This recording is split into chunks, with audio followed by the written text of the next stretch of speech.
¿Hasta qué punto, si estamos en una vertiente de la laicidad republicana, hasta qué punto no es más eficaz, más efectivo, tratar de establecer en la educación un solo valor que sería imparcial, digamos el del diálogo, el de la democracia, y favorecer lo menos posible a una religión? Entonces, la solución es no mencionarla, es buscar valores que sean propios del Estado, ¿sí? Y no tratar de establecer, por ejemplo, en la educación, con el tema de la enseñanza de las religiones, tratar de ver hasta qué punto se enseña tal o cual religión. En una palabra, el problema que plantea la laicidad de tipo republicana es: vamos a establecer una religión de Estado, más que tratar de enseñar todas las religiones posibles, porque nunca vamos a acabar. Entonces, como que la solución práctica es, ¿qué sería eso? Una religión de Estado sería una ausencia de religión, o una religión, por llamarla de alguna manera, que se basaría en los valores democráticos. En gran medida, el proyecto de la laicidad en México ha residido en el artículo 3º de la Constitución.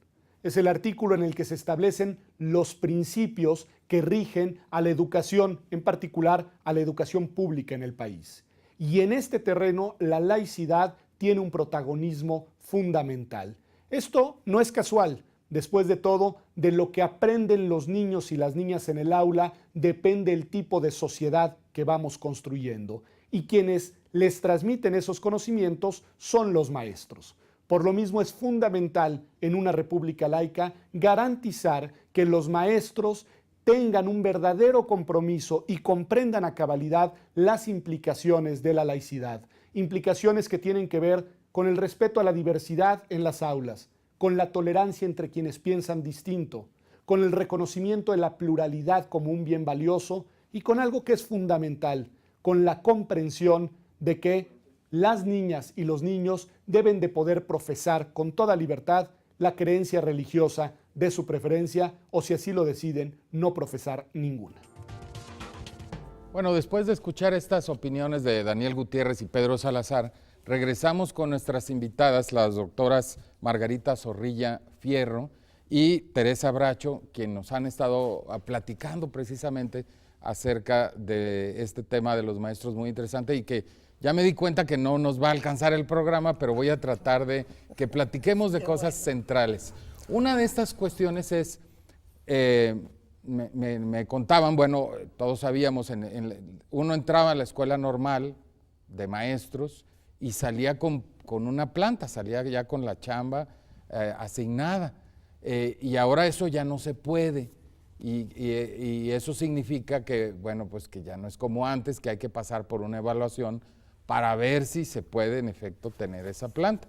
Y esa es una de las cosas que están peleando. Otra de las cosas que están peleando es que antes las plazas se pasaban como entre familia o se asignaban un poco con criterios familiares, lo cual quiere decir que estamos hablando de privilegios y canonjías que se establecieron, como dije, en la época, digamos, de los años de la Revolución Mexicana, de los años 40, 50, 60, que se establecieron esas canonjías con el régimen, digamos, de la Revolución, y sin embargo eran privilegios que en una sociedad, digamos, moderna ya no pueden seguir dándose, ¿no? No sé ustedes si quieren estar de acuerdo conmigo o no al respecto. Es además quizás una característica de no nada más de los sindicatos de los maestros, sino de otros sindicatos oficiales, ¿o no? Así es de todos los sindicatos públicos, digamos, de los sindicatos oficiales. Un ejemplo de ello, no sé. Un ejemplo de ello, digo, por mencionar alguno, el sindicato de Pemex, el sindicato del Seguro Social. Son sindicatos en donde también se da, en muchos sindicatos universitarios, también se da esta transmisión de herencia de plazas que no es precisamente, no es ilegal, ¿no? Está reglamentado, igual estaba reglamentado en el Sindicato Nacional de Trabajadores de la Educación. Sin embargo, Es conduce... premoderno, digamos, no es ilegal, pero es premoderno, Exacto. digamos. Porque Pero eso además, de familias y esto, pues no. conduce a la noción de que la plaza es mía, es una propiedad privada, cuando en realidad son plazas del Estado, ¿sí? Son o sea, públicas, son ¿no? públicas, son parte del Estado. Y tendrían que darse al que más capacidad. En función de las capacidades. O que está más desarrollar la tarea, capacitado claro. para hacerlo, ¿no? Y también tenemos lo que fue el deterioro de la formación de las normales, o de muchas normales, no de todas, pero Sí. sí de muchas de la formación normalista. ¿Y por qué pasó eso? Pues como fue sucediendo en todo el sistema educativo, empezó a bajar la calidad, bajar. Lo que encuentras de repente, también tenías en el sindicato, en las normales, herencia de plazas, tenías este tipo de Y eso sigue existiendo en los otros sindicatos, pero no lo están combatiendo. Quizás es un poco injusto también, hay que decirlo, Sin ¿no? duda. Es decir, nada más están queriendo ajustar a los maestros y no están ajustando todos los sindicatos oficiales, que también, digamos, tendríamos que ser un poquito más parejos en las políticas públicas, ¿no? Pues sí, es que el tema del mérito yo sí creo que es un asunto importante y en los pasillos de las conversaciones con los profesores y profesoras en varias partes de México, muchos están felices de que eso suceda y de que realmente se le reconozca al que sí sabe, dicen ellos, ¿no? Claro. O sea, que se le reconozca y que se le aprecie y que al que tiene más debilidades, pues se le apoye, ¿verdad? Porque en eso los maestros es un gremio muy, muy solidario. Y entonces yo sí creo que pues esta reforma tendrá paulatinamente que ir viendo las dos caras de la moneda, ¿no? O sea, reconocer el mérito en quien lo tiene a través de la evaluación y apoyar, sobre todo los que ya están en servicio, apoyar a aquel que necesita más apoyo para ¿no? poder conseguir el mérito que se Claro, le está pidiendo, claro. ¿no? O sea, esto me hace preguntarles otra cosa. ¿No hemos apoyado lo suficiente, ahorita que hablabas de las normales, eso, los abandonamos a los maestros también nosotros como sociedad? A todo el sistema educativo, A creo. todo el sistema Lo educativo. dimos por sentado en algún momento. Como hay escuelas, como hay maestros. Dijimos, La maquinaria ahí va. Ahí va. Sí. Yo creo que sí hubo una desatención por parte de las políticas públicas Sí. a todo el sistema educativo, no solo a los maestros. Y a ahora toda la como que de formación. repente decimos, tenemos que tener más calidad y eso cambia las cosas, ¿no? Porque Exacto. entonces sí ya queremos calidad, pero no los habíamos atendido bien, no los habíamos apoyado y eso es un shock, ¿no? De alguna manera, es un Y además lo encontronazo. estableces a nivel del artículo 3º. Sí. El derecho a la educación es un derecho a una educación de calidad. Para todos. Entonces, Ajá. digamos, el establecerlo ya como principio constitucional obliga de manera sustantiva a toda la sociedad, ¿no? Claro. Sobre todo al Estado, pero toda la sociedad tiene que moverse hacia garantizar que de verdad ese derecho tenga lugar. Claro. Se cumpla una educación de calidad para todos los niños y niñas, para todos los mexicanos. Claro. A mí me gustaría regresar sobre esto que estaban comentando ustedes de que, y Tere hacía el énfasis de que se desatendió el sistema. O sea, ya tenemos escuelas, damos libros de texto gratuito, hay profesores, hay que le hagan como puedan con el GIS y el borrador, bueno, entonces... Y ahorita con las exigencias pues, del mundo moderno, de una sociedad cada vez más demandante, en fin, pues no podemos conquistar esa calidad. Y voy a regresar Con a el puro GIS, ¿va? con el puro GIS, pero voy a regresar al ejemplo del ejército. Ajá. O sea, un ejército de docentes desmoralizado, pues no nos va a hacer ganar la batalla de la calidad. Ningún Entonces, ejército desmoralizado gana batallas. ningún ejército. Y necesitamos que este Necesitamos. ejército Fortalecerlo. esté fortalecido Y- moralmente, Así es. ¿no? Exacto. Que ¿No? se Y sienta- reconocer lo que sí somos los docentes y lo que nos falta. O sea, Sí. yo creo que obviamente cuando se señalan los faltantes, pues es porque queremos ponerle énfasis en eso. Pero los faltantes en la formación, por ejemplo, bueno, se van a resolver en la medida en que existan las oportunidades para que se resuelva lo otro. Sí. Y Las universidades, por ejemplo, no deberían de contribuir a una formación más sólida de los docentes mexicanos de preescolar, primaria, secundaria y bachillerato. Yo pienso que sí, o sea, la educación superior tiene que ir desarrollando mecanismos para comprometerse con el resto. Que hubiera de la- mayor conexión. Así es. Porque también hicieron lo de la universidad pedagógica o las universidades pedagógicas, quizás con esa lógica, ¿o no? Pero entró en la Ese es lógica otro- anterior, ese ¿o es no? otro capítulo. Ajá. Es otra sección. Nos ¿Entró daría en la para otro lógica anterior programa. también, o? Daría para otro programa. Pero no sirvió para eso, pues, No. quiero decir. Lo que también hace esta nueva ley es que rompe el monopolio del normalismo en la formación docente. Ah, pero hasta ¿Sí? ahora. Hasta ahora. O sea que ahora Dentro se de 2 pueden años, formar en otro lugar. A 2 años No, de pueden emitida la concursar. ley. Ah, ok. Pueden concursar al servicio profesional docente cualquiera que tenga formación universitaria. Ah, ¿Sí? ok. Entonces no es solo normalistas. Sí existía esa especie de monopolio del normalismo que no es insensato, ¿no? Sí, no. El docente se forma para ser docente y aprende a ser docente a lo largo de su carrera. Sí. Pero sí se rompe de alguna manera este criterio de Claro. que solo sean normalistas quienes enseñan en educación básica. Claro. Ahora, al tener sí. la obligatoriedad de media superior, te obliga al ingreso de cualquier profesionista. Claro. Ahí no hay normalistas. Sí. En las preparatorias, pues son universitarios. Y esto me lleva a un punto que he estado pensando mientras platicamos en todo este programa, que es el de la disolución del papel del maestro en la sociedad moderna o en la sociedad contemporánea.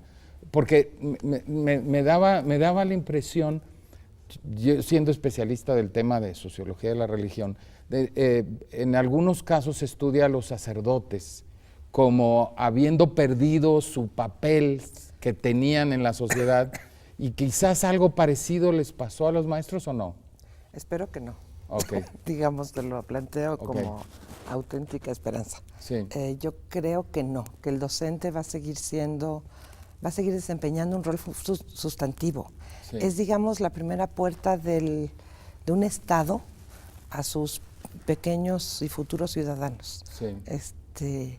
Yo sí creo que tiene que ser una persona especializada y con esa vocación Pero de tenemos que trabajar con verlo niños. así. Yo no creo que haya una disolución o se vislumbre una disolución de la docencia. No Yo creo que es como muy disolución, como digamos, como Pero los este, profesores... Como desaparición, digamos. como, Pero en términos de como formación, gremio, no.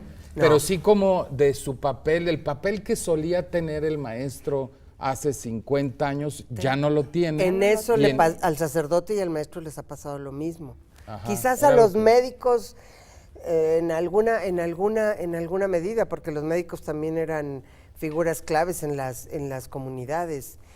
Yo creo que tanto, bueno, tú eres especialista en sociología de las religiones, pero lo que yo conozco de seminarios y demás, hay un deterioro de la formación inicial, importantísimo. No, y del O papel sea, que desempeñaban, digo yo, es decir, Pero está antes eran relacionado. centrales en sus comunidades y ahora ya no lo son. Por eso yo no le apostaría al concepto de disolución. Ok. Ya no son las misiones culturales, ya no es el misionero que llega a rescatar a la comunidad de la ignorancia. ¿Ahora qué es? Es un docente que llega a la transmisión de conocimiento, a formar a los ciudadanos en la cultura democrática, Es un profesional, a formar entre en la otros. convivencia. Es un profesional que se dedica a eso y sí tiene una función muy importante y yo creo que hay que rescatar lo fuerte y lo importante que es esta función docente. O sea, necesitamos revalorar ese papel. Revalorar No, hay el una función docente. social ahí fundamental. Muy importante, ¿no? Pero- O sea, no es nada más enseñar a leer y escribir así como en una burbuja, ¿no? O sea, es enseñar a pensar. O sea, todo lo que se dice en otros programas de República Laica relacionada con el pensamiento Valores. crítico, la tolerancia, todas estas cosas, uno se pregunta, ¿y dónde las van a Pues a ahí, desarrollar? Por eso, en por la eso escuela hicimos este básica. programa, Por eso lo porque hacen en para la escuela. nosotros los maestros Son la clave. son la clave de esto Así y es. tienen que ser, digamos, unos seguirán aliados siendo. centrales, tienen que ser los grandes defensores de la República Laica, para mi gusto. Pero el chiste es que no nada más podemos exigirles a ellos, sino les tenemos que dar, ¿no? Totalmente, Exacto. totalmente. Fortalecerlos y reconocer lo que están haciendo. Es un trabajo fuerte. Y apoyar pesado, lo que y necesitan apoyar para lograr eso. lo que ¿Y necesitan. qué necesitan ahorita? A ver, digamos, nos quedan pocos minutos, pero vamos a suponer que alguien les dice, a ver, ¿qué necesitamos darles a los maestros para que se conviertan o para que nuevamente vuelvan a ser centrales en esta formación? Yo creo que habría que tomarlo no solo lo que necesita el maestro, porque el maestro sí necesita que lo apoyen en su formación, en su desarrollo profesional a lo largo de toda su carrera, como cualquier profesional. Yo creo que hay que pensar en el apoyo a la escuela como el espacio público central en donde tiene lugar el trabajo docente y el desarrollo de los niños. Sí. Yo, de las cosas que rescataría, digamos, y para ser muy breve, es rescatar este espacio público de la escuela como un espacio digno, como un espacio de conocimiento, como un espacio de convivencia. ¿La escuela pública o todas las escuelas? Todas las escuelas, porque no nada más la escuela pública, ¿no? Y el Estado tiene la obligación de intervenir en todas las escuelas, entiendo, ¿no? En todas. Porque luego se piensa que el Estado nada más es la escuela pública, pero creo que hay que intervenir en lo que se enseña en todas, ¿no? A mí me gusta decir que la educación es pública. Sí. Una educación se ofrece en escuelas de los particulares y otra en escuelas gubernamentales. Pero la función es pública. O sea, somos una nación, no somos pedacitos de nación. O sea, tenemos que formarnos todos. Y eso es lo que tenemos que recuperar. Yo, aparte de lo que señala Tere, que estoy de acuerdo, yo creo que tenemos que modificar radicalmente la formación inicial de los docentes. Y ahora más. ¿En qué sentido? O sea, necesitamos fortalecerla en términos de manejo de conocimientos, de poner a las escuelas normales al día, en la frontera del conocimiento psicológico, de la sociología de la educación, de la didáctica, etcétera. O sea, yo creo que ahí tenemos saltos pendientes. Y ahora con el hecho de que pueden ingresar al servicio profesional docente profesionistas de distintas carreras, hay que también cuidar eso. O sea, no basta con traer al servicio docente a distintos profesionistas, sino también tienen que tener la formación pedagógica básica, ¿verdad?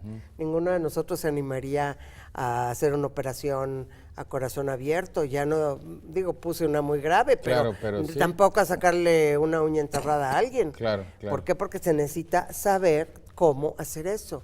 Implica tener conocimiento sobre lo que es aprender, lo que es el desarrollo, no se aprende igual la matemática que la historia, etcétera, etcétera, ¿no?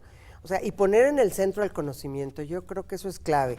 En otro momento nos podríamos seguir conversando sobre cómo realizar esta profesionalización a lo largo de la carrera docente. Sí.